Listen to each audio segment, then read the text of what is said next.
Here we are. So this will be the examples that will help you do assignment 38, 39. Now, it's a continuation of the same examples. Assignment 36, 37 was taking derivatives of exponentials and logarithmics. This assignment, these examples we're about to do, we will now talk about the flip side of it, integration involving exponentials and logarithmics. So you will see that this example would be on the slide labeled example 5, and it's the first one there. So, as we've spoken before, integrals and differentials are reverse processes. So here's the major point behind this. If you wish to integrate an exponential function, we're going to have to do some adjusting here, but the basic format of this is e to a power.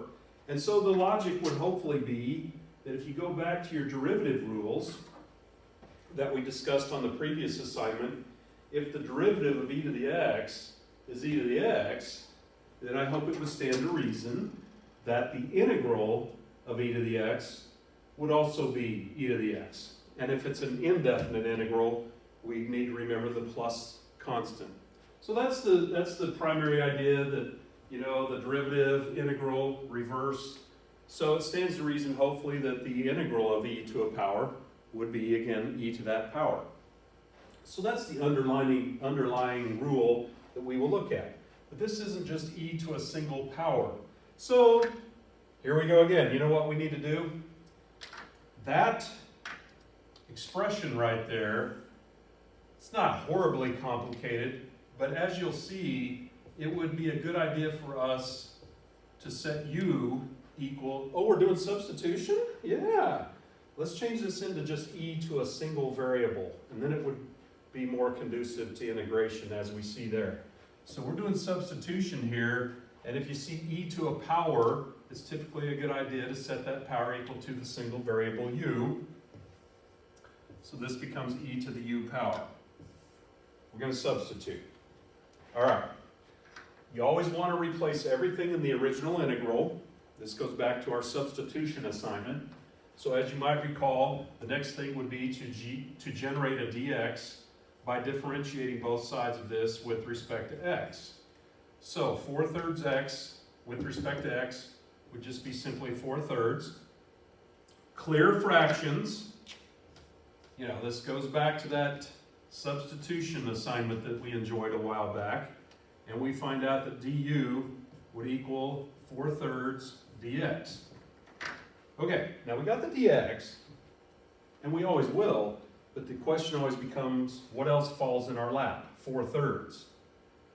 And I would prefer that that be a 7.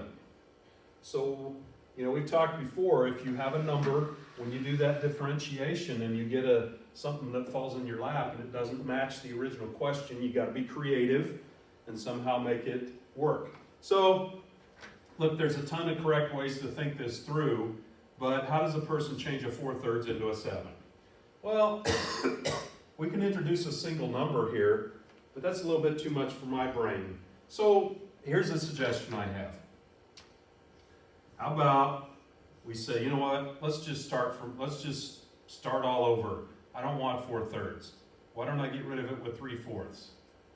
That'll just totally knock that out, won't it? So 3/4. That'll get rid of it. But I want there to be a 7. So I want the 3/4 I just introduced, multiply with the 4/3 that fell in our lap, give us a 1.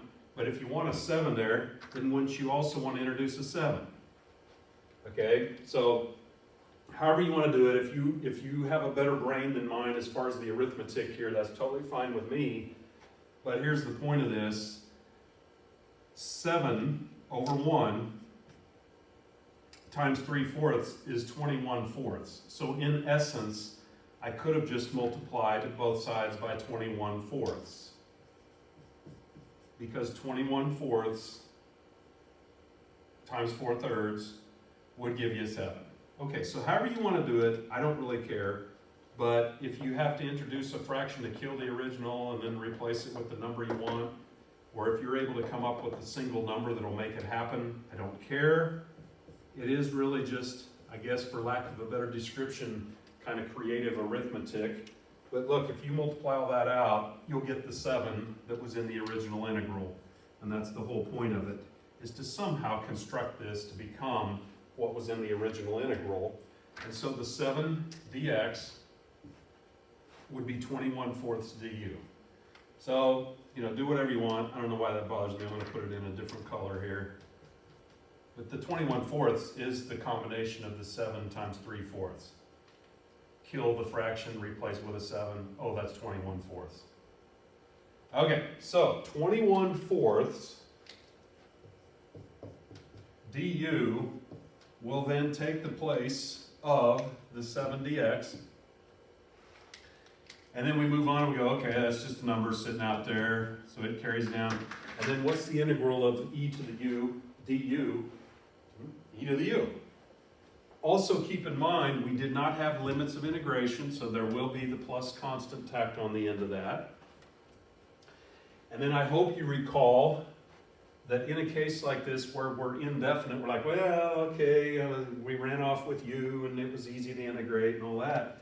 But this would be the situation where we then need to go back to our x and substitute back. And so we will have 21/4 e to the 4/3 x plus c. We replace the 4/3 x for u. And there you go. Let's remember plus a constant. I'm supposed to count it wrong if you forget to do that. Just get it there so I don't have to worry about it. I think that would be enough of that example there. And so this would be a good time for us to pause and just to set the stage. I guess we'll do one. I'm on the wrong slide. Never mind. Let's see, where are we at? There we go. We just did that one. We'll come back and do the very next one. All right. Very good.